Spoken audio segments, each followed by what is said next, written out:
The panicked Denobulan general watched in horror as the primitive humans hijacked their asteroid planet killer weapon and sent it hurtling back towards the Denobulan homeworld at impossible speeds. General Sirefather couldn't believe what he was seeing on the holographic display. How had the savage humans, who his species considered little more than semi-intelligent beasts to be exterminated, managed to seize control of a Denobulan asteroid? Just 2 weeks ago, human asteroid miner Philip Mitchell had been out on a routine survey mission when his scanners detected a massive asteroid on a direct collision course with Earth. He immediately reported it to Earth's Space Defense Command. After analysis, they realized this was no natural asteroid. It had clearly been deliberately set on this deadly trajectory by the Denobulans to wipe out humanity once and for all. Earth's military and scientific leaders worked around the clock, desperately trying to find a way to stop the extinction-level asteroid before it was too late. In a stroke of genius and skill, Earth's top engineers succeeded in remotely hacking into the Denobulan asteroid's control systems. They armed the massive space rock with the most powerful nuclear warheads humanity had and fired the asteroid's thrusters, diverting it away from Earth and sending it speeding back towards the Denobulan's home system as a show of human might. Philip Mitchell volunteered to personally lead the incredibly dangerous mission, to ride on the asteroid itself, babysitting the nuclear payload, and blow the charges at the exact right moment to inflict maximum devastation on the Denobulan war fleet gathered in orbit around their homeworld. It was a suicide mission, and everyone knew it. But Philip and his team of brave men and women knew that the survival of the human species depended on them. As the human-controlled asteroid weapon neared the Denobulan homeworld, Sirefather's military advisors begged him to surrender, knowing that the humans had outsmarted them. The Denobulan citizens were in a blind panic, watching in terror as the asteroid bore down on them, their defensive warships seemingly powerless to stop it. But General Sirefather refused to submit to the humans. He ordered every ship at his command to unleash an all-out assault on the asteroid, pouring their full military might into a desperate attempt to destroy it before it could reach Denobulan orbit. It would be a defining battle that would determine the very survival or extinction of the Denobulan race. Sirefather watched the asteroid grow larger on the view screens, gritting his teeth, dreading the confrontation to come. Aboard the asteroid, Philip and his crew steeled themselves as they rocketed closer and closer to the waiting enemy armada, their hands poised over the nuclear detonator controls. The survival of every man, woman, and child on Earth was riding on their shoulders. Philip pictured his wife and baby daughter back on Earth, and a tear rolled down his cheek. He roughly brushed it away, his jaw clenching with iron determination. He would gladly give his life if that's what it took. The humans would defeat this alien threat, or die trying. Swarms of Denobulan fighter craft buzzed around the asteroid like angry hornets, strafing the pitted surface with laser blasts and missile strikes. The barrage chewed up the asteroid's rocky hide, leaving smoldering craters and jagged cracks in its wake. Philip's crew returned fire from their network of jury-rigged gun turrets, the makeshift cannons spitting streams of tracer rounds back at the attacking ships. The space around the asteroid erupted into a storm of crisscrossing energy beams and high-velocity slugs as the two forces clashed in a vicious close-quarters dogfight. "Pour it on, boys!" Philip yelled over the comm, his fingers flying over the controls as he worked to keep their payload in one piece. "If those bugs punch through and hit our nukes, it's game over." The asteroid bucked and shuddered as the Denobulan assault intensified, the hull reverberating like a ringing gong with each fresh impact. Consoles sparked and exploded, bulkheads dented and tore, the labyrinth of passages shaking as if in the throes of an earthquake. But the dense rock held together, sheltering the crew and their deadly cargo within its stony embrace as it bullied forward. On the command deck of his flagship, Sirefather clenched his fists as he watched the asteroid plow through the swarming fighter screen. The ugly chunk of rock and metal was coming in too fast, its suicidal human crew unwilling to turn aside no matter how much punishment they took. Sirefather realized his fighter wings alone would not be able to stop it in time. "All ships form a blockade," he ordered over the fleet-wide channel. "Concentrate your fire on that asteroid. We must break it apart before it reaches the homeworld. The pride of the Denobulan war fleet moved to place itself squarely between the asteroid and the vulnerable planet. The sleek silver warships locking their bows towards the incoming colossus like an armada of spears. The ship's flanks erupted with light as every cannon and missile tube discharged in a rippling broadside, unleashing a blistering firestorm of ion beams and antimatter warheads against the asteroid's cratered surface. Searing lances of directed energy slashed across the asteroid, vaporizing tons of rock and metal in an instant. Antimatter missiles burrowed deep into the tortured surface before detonating in blinding flashes, sending plumes of vaporized debris geysering into space. The composite nuclear devices the humans had installed added their own sun-bright blasts to the crescendo of destruction ripping across the behemoth's hull. Deep in the asteroid's core, the lights flickered and died as another violent impact rocked the crew compartment. Emergency klaxons blared as a geyser of scalding coolant erupted from a ruptured pipe, flash-boiling a screaming crewman alive in his vac suit. Philip cursed as he raced from one failing system to the next, rerouting power lines and jerry-rigging bypasses in a desperate bid to keep their suicidal ship operational for just a few minutes longer. "Reactor temperature critical!" one of the engineers shouted over the cacophony of noise. "Containment field at 30% and falling. She's going to blow!" "Override the safety protocols and shunt everything we've got to the thrusters," Philip snapped. "We just need to make it a little further." Another barrage hammered into the asteroid, the near misses nearly flipping the entire rock end over end and sending the crew tumbling across the bucking deck. Philip dragged himself back to the controls, his head pounding, and stared out the forward view screen. The Denobulan homeworld loomed ahead, its cities sparkling with lights, so tantalizingly close. They were almost there. With the inevitability of an avalanche, the asteroid broke through the wall of Denobulan ships, the mighty vessels crumpling and shattering like toys as they were swatted aside by the unstoppable projectile, trailing fire and shedding chunks of its abused hull like flaming dandruff. The ravaged asteroid fell through the skies of Denobula on a terminal trajectory.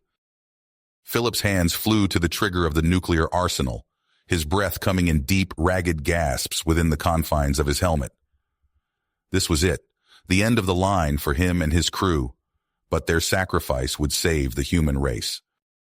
"See you on the other side," he said, his voice steady even as the world outside the viewports dissolved into flames. And then he pushed the button. Philip's finger slammed down on the detonator. For a moment, nothing happened. Then a blinding flash erupted from the asteroid, brighter than 1,000 suns. The nuclear payload unleashed its fury, sending a shockwave of unimaginable power rippling outward. On the bridge of his flagship, Sire-Father staggered as the vessel shuddered violently. His eyes widened in horror at the holographic display showing his homeworld. The Denobulan capital, a jewel of gleaming spires and soaring towers, vanished in an instant. Where the city once stood, a roiling fireball expanded outward, devouring everything in its path. Sire-Father watched helplessly as reports flooded in from across the planet. Panicked voices screamed over comm channels as the destruction spread. Millions fled through streets choked with rubble and smoke, desperately seeking shelter from the apocalypse raining down from above. The general's command bunker shook as if gripped by a massive quake. Dust and debris rained down from the ceiling. Cracks spiderwebbed across the reinforced walls. Sire-Father gripped his chair, eyes locked on the monitors showing feeds from across his dying world. Meanwhile, in the asteroid's battered core, Philip pulled himself to his feet, ears ringing from the colossal blast. He looked around at the handful of surviving crew members, their faces etched with exhaustion and grim commitment. "Status report," Philip barked. "Primary payload detonated successfully," replied his second-in-command. "But our escape pods are toast. We're not getting off this rock, Captain." Philip nodded, unsurprised. "Then we finish the job. Arm the secondary nukes. We're going to rain hell on every military and industrial target we can reach." The crew sprang into action, prepping the remaining warheads as the fractured asteroid plunged deeper into denobulan airspace. Philip knew it was a one-way mission, but humanity's survival was worth any sacrifice. In the ravaged capital, Sci-Fi's command center erupted in chaos as reports poured in from across the globe. Cities were being systematically obliterated by pinpoint nuclear strikes.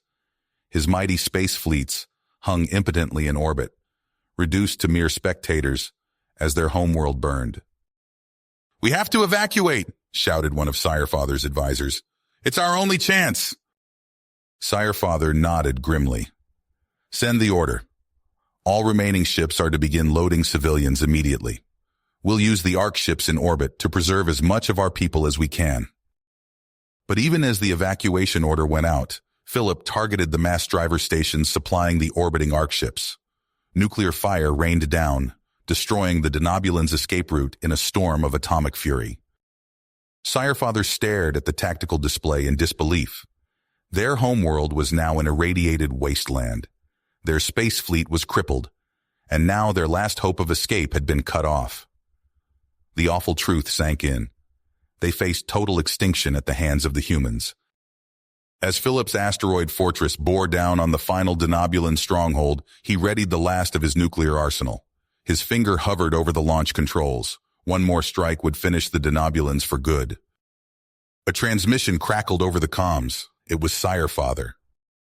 "Wait!" the Denobulan general cried out. "Please, we surrender, unconditionally. Just stop the killing." Philip's hand froze above the controls. The fate of two civilizations hung in the balance. Sci-Fi's trembling fingers hovered over the communications panel. The weight of his entire civilization's fate pressed down on him. With a deep breath, he opened a channel to Earth. "This is General Sci-Fi of the Denobulan forces. We surrender unconditionally. Please, cease your attack." The message went out across all frequencies. Sci-Fi slumped in his chair, head in his hands.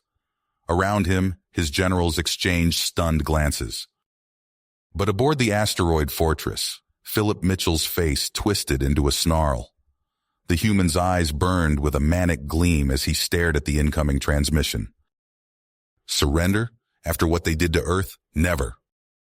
His fingers flew over the launch controls, prepping the remaining nuclear warheads. A chirp from the comms caught his attention. Earth Command, ordering an immediate ceasefire. Philip's hand paused for just a moment before he viciously yanked out the communications array. "To hell with their orders, I'm finishing this." Deep in the battered Denobulan bunker, Sci-Fi huddled with his advisors. Smoke drifted through the air as they pored over damage reports. "We need to start evacuating the southern continent immediately," one general said. "If we can—" His words cut off as the bunker shook violently. Chunks of ceiling rained down. Warning klaxons blared. "What's happening?" Sci-Fi shouted. The bunker disintegrated in a blinding flash of nuclear fire. In an instant, the Denobulan leadership vanished into ash. Philip whooped with savage joy as he watched the detonation through the asteroid's viewports. "Burn, you alien bastards!" He swung the asteroid around, targeting the next population center. Launch after launch, mushroom clouds bloomed across the Denobulan homeworld. Earth's frantic transmissions fell on deaf ears. Philip had no intention of stopping. City after city vanished in atomic hellfire. Millions of Denobulans perished in moments, their final screams lost in the roar of destruction. What remained of the Denobulan military could only watch helplessly. Their ships hung motionless in orbit, fuel depleted and weapons expended. On the ground, soldiers abandoned their posts, fleeing into the wasteland in a desperate bid for survival. "All remaining warheads armed," Philip's second-in-command reported. "Where to next, sir?" Philip's eyes gleamed with fanatical purpose. "Everywhere. We'll scour this planet clean of every last one of them." The asteroid plowed onward, raining death upon the ruins of Denobulan civilization. Philip reveled in every blast, every scream cut short. His laughter echoed through the command center as he watched a world die. At last, the final warhead detonated. Philip stared out at the scarred, smoking planet below. Irregular flashes of radiation danced across the barren surface. Here and there, a few scattered pockets of survivors huddled in the ruins, all that remained of a once mighty empire. Philip sank back in his chair, a savage grin splitting his face. "It's done. We've won." Alarms blared as the battered asteroid began to break apart, its structure finally giving way. But Philip paid them no heed. His eyes remained fixed on the devastated world below, drinking in the fruits of his vengeance, even as death rushed to claim him. Philip's fingers trembled as he tapped the final command into the targeting computer. The monitor before him flashed red, confirming missile lock on the coordinates of the pleading Denobulan survivors. He hesitated for a heartbeat, the desperate faces of women and children seared into his mind. Then his hand slammed down on the launch button. A violent shudder ran through the asteroid as the last of its Hellfire missiles streaked away. On the screen, Philip watched the fiery contrails arc down towards the planet's surface. A blinding flash erupted where the survivors had huddled, followed by a mushrooming fireball that consumed everything for miles around. The screams cut off abruptly, leaving only static hissing through the comm speakers. Philip switched off the transmission with a flick of his wrist. He slumped back in the command chair, suddenly bone-weary. "It's done," he whispered to the empty control room. His eyes roamed over the banks of cracked displays and sparking consoles. Smoke drifted lazily through the air, carrying the acrid stench of burnt circuitry. Warning lights blinked feebly as system after system failed. Philip's gaze fell on a framed photo, miraculously intact amidst the destruction. It showed a smiling woman and 2 young children, his family, murdered by the Denobulans in the first wave of their attack on Earth. He reached out with shaking fingers to touch their faces. "I did it for you," he murmured. "I made them pay." But the words rang hollow in the silence of the ruined command center. Philip's breath came in ragged gasps as the recyclers struggled to replenish the thinning air. He fumbled for the water bottle strapped to his chair, taking a final swig of the tepid liquid. As the minutes ticked by, Philip's thoughts drifted. He saw again the cities of Denobula vanishing in nuclear fire. He heard the anguished cries of billions snuffed out in an instant. He felt the crushing weight of every life he had extinguished pressed down upon him. "Was it worth it?" he asked the empty room. "Did I save humanity or damn us all?" No answer came. Only the fading beeps and whirs of dying systems punctuated the silence. Philip's eyelids grew heavy as the oxygen levels dropped further. The faces of his victims swam before him, human and Denobulan alike, an endless parade of the dead and dying. He saw his crew, vaporized in that final bombardment. He saw a sirefather and his generals incinerated in their bunker. He saw the pleading eyes of those last survivors snuffed out by his final act of vengeance. "I'm sorry," Philip whispered, though to whom he wasn't sure. The words slipped from numb lips as darkness crept in at the edges of his vision. His lungs burned, starved for air. One last rattling breath escaped him as Philip Mitchell slipped into oblivion, alone amidst the wreckage of his terrible crusade. The battered asteroid drifted on, a tomb for both Philip and his victims. Far below, the irradiated wasteland of Denobula slowly cooled. In time, the hardy microorganisms that survived the devastation would begin to multiply and evolve. New life would emerge from the ashes of the old, heedless of the cosmic forces that had nearly snuffed it out entirely. And so the cycle of destruction and rebirth continued, as it always had since the dawn of time. The universe moved on, indifferent to the brief flare of violence that had consumed 2 civilizations. In the vastness of space, Philip Mitchell's legacy faded to little more than a cautionary tale, a grim reminder of the cost of vengeance. You have reached the end of the story. If you enjoyed this story and want to support us, please leave a like and subscribe to our channel, and for every comment that says 88, I will heart every single one of them. Thank you for your time.